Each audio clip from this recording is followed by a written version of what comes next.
The reservation is confirmed for 7. This person will be seated separately. Please. That voice, ringing out cheerfully, belonged to my mother-in-law, a woman who relishes giving me a hard time. But that's all going to end today. Knowing a secret, I've decided to expose everything in front of all of our relatives. My name is Emily. I'm a 28-year-old chef. After graduating from culinary school, I found work in a well-known Western restaurant, where I met my husband Chris, who was a regular customer. My husband runs a family-owned electronics store in our local area, which has been in his family for 3 generations. Last year, after his father passed away, Chris formally took over as the 3rd-generation owner of the store. As for me, I come from a very ordinary household. But my father, mother, and my elder brother are all chefs like me. Perhaps because of that, I've had many opportunities to cook since I was a child. Along with my natural talent, I graduated at the top of my class from culinary school. I am rather shy, but cooking has always been my pride and joy. At least that was the case before I married Chris. As soon as we got married, I started living with my mother-in-law. Chris has always lived at home, and his father's death was still recent, so he pleaded with me to move in because he was worried about his mother. I was looking forward to our married life. I knew that since Chris was the eldest son, we would have to live with his mother someday, but I never thought it would happen this soon. I thought I should have told him about my reservations before we got married, but the circumstances were what they were, and I didn't want to be seen as an unpleasant woman. But what's done is done. However, when we started living together, my mother-in-law was very kind at first. She brought me home cream puffs from the bakery I liked, and regarding the household chores, she, being a housewife, would say, "You're working, so it's fine," and took on most of the work herself. She cooked every meal, but I could never get used to her taste.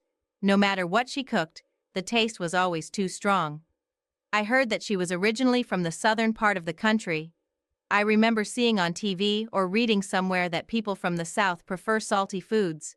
But that's just one example. Some of my co-workers from the South prefer less salty food. However, my mother-in-law's dish was beyond that level.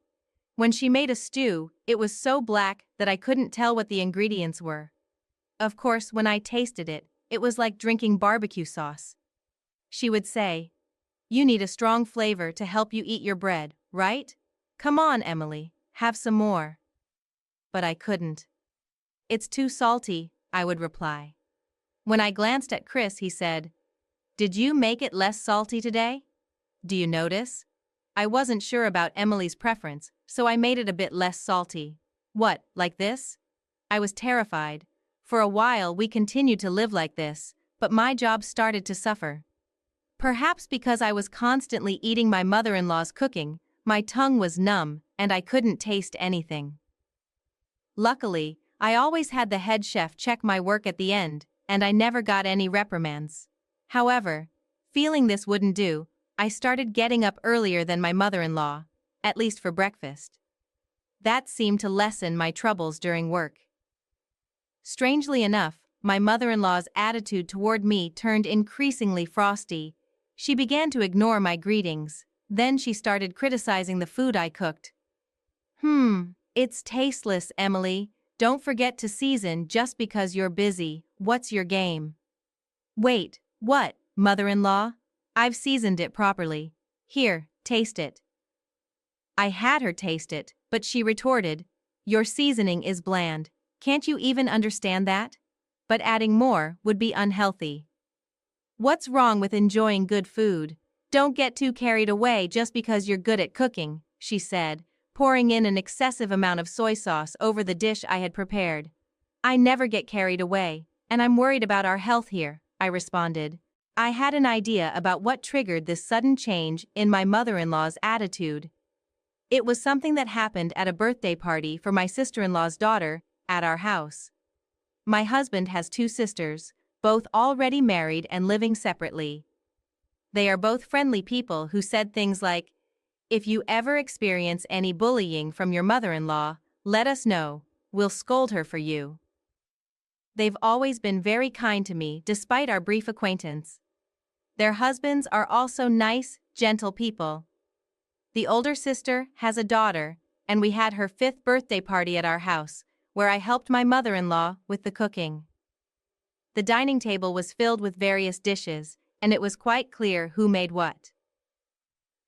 The party started and my sister-in-law said, "Our daughter really loves the omelette rice from the restaurant where Emily works. It's a dream come true to have it at home today." "I'm happy to hear that. Actually, I'm in charge of making the omelette at work," I replied. The birthday girl also praised me, saying, "The food from the omelette lady is delicious." Watching these conversations, my mother-in-law was not amused. "Look, Grandma's stew is also delicious." She tried to get her granddaughter to eat her signature dish, but the little girl protested. "No, it hurts me, hurts my mouth when I eat that." My sister's husbands, being considerate, did eat my mother-in-law's food, but after just a few bites, they asked me, "Sorry, could I get some more water?" Their water glasses were empty after just a few bites. "Hey, your seasoning has always been salty, but this is beyond common sense. Maybe Emily could teach you some cooking." When my sister-in-law suggested this jokingly, my mother-in-law got angry and stormed out of the room, refusing to come back. I wished I hadn't cooked, but it was something my mother-in-law had asked me to do, and I couldn't do anything about it. The party ended early due to the tense atmosphere. My sister-in-law meant it as a joke, but it would hurt if the food you made was criticized. It must have been the same for my mother-in-law, who prepared the food, hoping everyone would enjoy it. That night, I apologized to my mother-in-law. "I'm sorry if I overstepped," to which she replied, "Don't get too comfortable. You're just a freeloader." The next morning, the intense mother-in-law bullying started. My mother-in-law would douse the breakfast I prepared with seasoning without even tasting it. If it was too brutal, it was disposed of right in front of me. Naturally, I consulted my husband Chris about this, but he just said things like, "Aren't you being too cheeky? You should have just listened to what my mom said," or "You're overthinking it," as if it was none of my business. To top it all off, despite us only being married for half a year, Chris started coming home later and later, often not returning until the date had changed. He kept using his work as an excuse, even skipping his niece's birthday party. That's the kind of man he was. Our marital life was falling apart.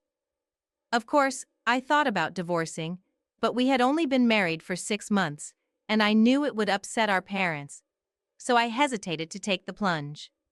Then, one day, an event occurred that worsened the situation even further. My mother-in-law slipped on the stairs and injured her leg. My sister-in-law offered to come and help, but incredibly, my mother-in-law chose me. She said, "You're technically the wife, so you should at least do this much. It's outrageous that you're trying to rely on my daughter." From then on, I was being summoned by my mother-in-law, even for trivial matters. She started contacting me even during work hours, causing me to ask for time off each time.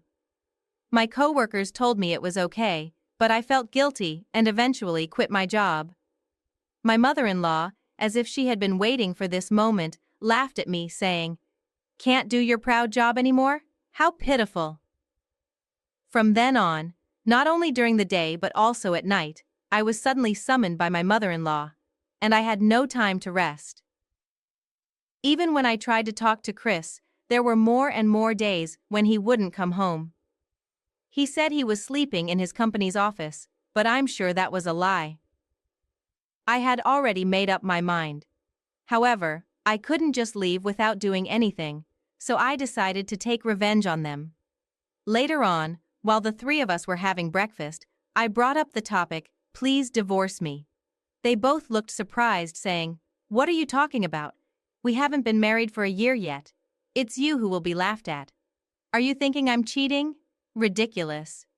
"That's right. You're embarrassing us in public, Emily. You're really out of line."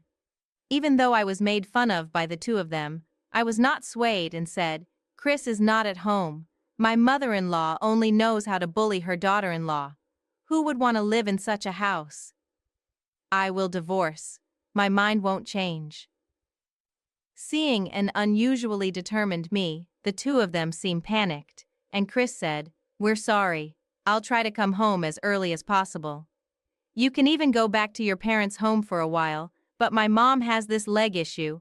I have work, so could you stay here at least until her leg heals?" Chris said that, but it was probably hard for him to apologize, and that was clearly shown on his face. I was not being very mature. "I'm sorry, can't you stay with us a bit longer? Your feelings might change." To which I replied, "Understood." The moment I said that, they both grinned as if to say, "She's easy." They are indeed a mother and a son.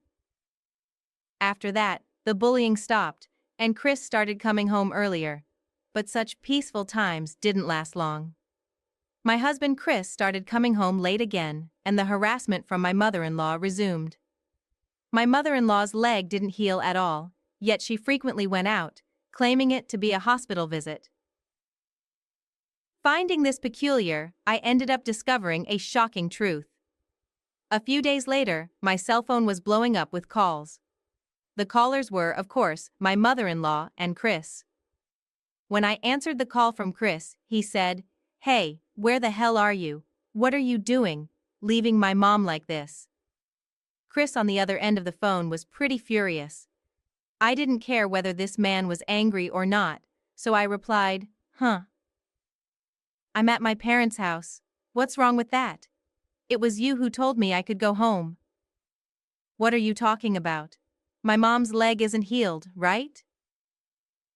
I heard someone making a ruckus in the background. I recognized the voice. It was my mother-in-law. I said, "Anyway, I'm not going back to that house. Please contact me through a lawyer from now on." And hung up. For a while after that, I enjoyed some peaceful times during my stay at my parents' house. They made lots of my favorite dishes. I also cooked for my parents, and when my mother said, "Emily's cooking is the best," I couldn't help but shed tears. A few days later, I received a call from a certain person. I was surprised to see the name displayed because the caller was my detested mother-in-law. It was an apology for her past behavior and an invitation to her birthday party, which was to be held the next week. She insisted that I attend. The venue was a fancy restaurant near the station. The chef at the restaurant had recently changed, a man who had trained in France. It was a place that was becoming popular because you could taste authentic French cuisine. Of course, I was under no obligation to attend, but I thought it would be a good opportunity, so I agreed happily. My mother-in-law was overjoyed and sent me the date and time, insisting that I must come. On the day of my birthday party the following week, Chris and my mother-in-law were already at the entrance of the restaurant. As soon as they saw me, he seemed to be smirking. The members were the same as the last party. 2 couples of sisters-in-law and their little girl, including my mother-in-law, husband, and me. It's a total of 8. The sisters-in-law hadn't been told about the divorce yet, and I was asked to keep it a secret because they intended to tell them at the end of today's meal. In the middle of all of this, the sisters-in-law and their husbands showed up. "Emily, long time no see, you look great as always," they were kind. Once everyone had arrived, we entered the restaurant. As soon as we entered, a waiter greeted us. "Is this reservation for 7 people?" 7. We're 8 though. While I was thinking that, my mother-in-law loudly exclaimed, "The reservation is correct, it's for 7 people. We would like this person to be seated separately, please." Of course, this person referred to me. As proof, she grabbed my shoulder and pushed me forward. Looking back, the sisters-in-law and their husbands had a puzzled look on their faces, but my husband and mother-in-law were smirking. Ah, so this was their plan. "How silly. Emily has a surprise, doesn't she?" said my mother-in-law, who on earth tells about a surprise at their own birthday party, right in front of me. "Well then, if she likes surprises so much, I'll happily give her one. Emily, is that true?" The sisters-in-law looked worried, so I said, "That's right." I was trying to keep it a secret, but my mother-in-law figured it out. "Excuse me, "Is there a vacant seat?" When I asked the waiter, he kindly guided me to his seat. The table was out of sight for my in-laws, which was nice because I didn't have to see those people. After that, the in-laws enjoyed their meal for a while. A kid's meal was being prepared for the sister-in-law's daughter, and she was very happy, saying, "Amazing, this tastes just like my sister's omelet." The sisters-in-law also seemed to enjoy their food, saying it was delicious. For some reason, my mother-in-law was proud, saying, "See, ever since the chef changed, the taste has improved significantly. The meat dishes after this are exquisite," she bragged proudly. In harmony with that, my husband nods in agreement. Next, it was finally time for the meat dish that my mother-in-law had been talking about to be served. A delicious-looking dish was placed in front of my sister-in-law and her husband, but no matter how long we waited, no food was brought to my mother-in-law and husband. Growing impatient, they summoned the waiter and demanded, "What's going on here?" The loudness of my mother-in-law's voice echoed throughout the restaurant, something that seemed out of place in a fancy restaurant. Some customers even grimaced at the commotion. "The chef himself will be bringing your dishes. Please wait a little longer." When the waiter replied in this manner, my mother-in-law responded, "Oh really? Is it because we frequent this place so much?" She didn't seem completely displeased. "Sorry for the wait." They turned around as if to say, "We've been waiting." But upon seeing who brought their dishes, their eyes bulged out in shock, and no wonder. Standing in front of them, clad in a chef's coat, was me. "What, Emily? What are you doing?" "So that's what a surprise is, Emily. You're full of surprises." While the in-laws said this, my husband and mother-in-law had faces that said this was not what we were expecting. I laid out the dishes without caring. "I made this especially for you based on your preferences." The dish placed in front of my mother-in-law was a black lump doused in a plentiful amount of black sauce.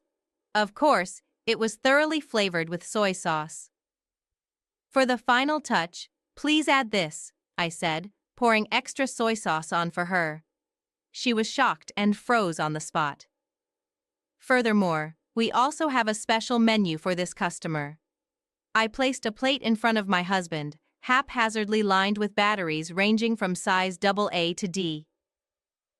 "And for an additional flavor, please use this," I said, placing an entire bottle of soy sauce right in front of him.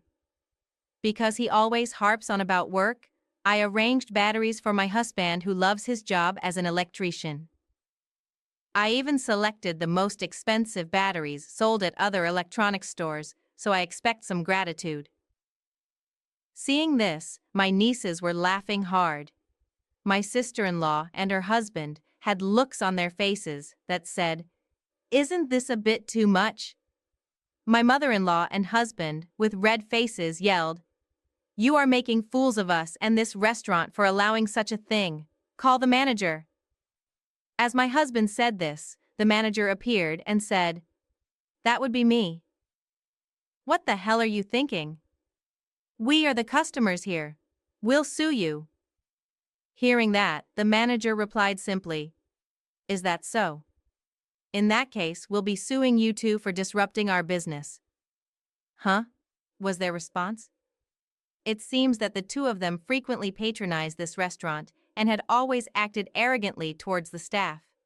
They had a reputation for nitpicking things like, "This is too bland," or "This has no flavor," and never considered the inconvenience they were causing other customers.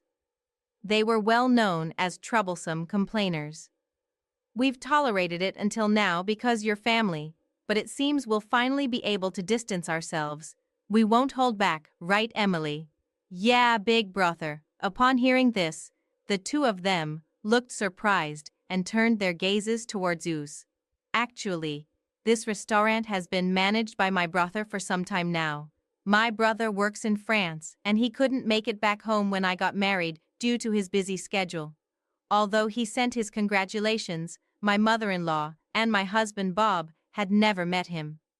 Since my brother had been sent family photos, He knew what mother-in-law and Bob looked like. I apologize for not being able to attend your wedding. I wanted to reach out multiple times, but you both always had company. Upon hearing this, their faces turned pale. The conversation was getting long. My sisters-in-law told their husbands to head home first, then suggested, "Should we dig into this further?" They were smiling, but their eyes weren't. Seeing the usually cheerful two of them looking like that gave me a bit of a chill. It's just business, you know, the old guys in the main street. They like these trendy places nowadays. Chris uttered this, and as he did, a waiter approached and handed over an earring, saying, "Your guest left this behind last time." "You are dining with men who wear earrings, isn't that sketchy?" My sister-in-law commented. I couldn't help but laugh. "No, sister-in-law. This man has been having an affair with a woman who works at a florist across his shop." Chris's face turned ghostly pale. He looked at me as if asking how I knew, but I had hired a private investigator some time ago. My intuition was correct. Chris had been meeting the woman almost every day after work. This restaurant seemed to be her favorite, and they visited almost every week. Photos of them entering a hotel together and other evidences were plentiful. "I'm serious about her. Marrying you was a mistake. I'll gladly divorce you." Chris, who had been reluctant about divorce, had suddenly changed his stance. Of course, this was quite convenient for me, who wanted a divorce as soon as possible. "Sure, but I'll be claiming alimony, so make sure to pay." "I just landed a big contract recently. I'll gladly pay." He laughed. "That's good to hear then." "About you, mother-in-law." Up until then, my mother-in-law, who had been silent, shivered. She was not as much of a regular here as Chris, but she was a regular nonetheless. "But I'm already a widow. It doesn't matter." Upon hearing her say this, I decided to share another fact.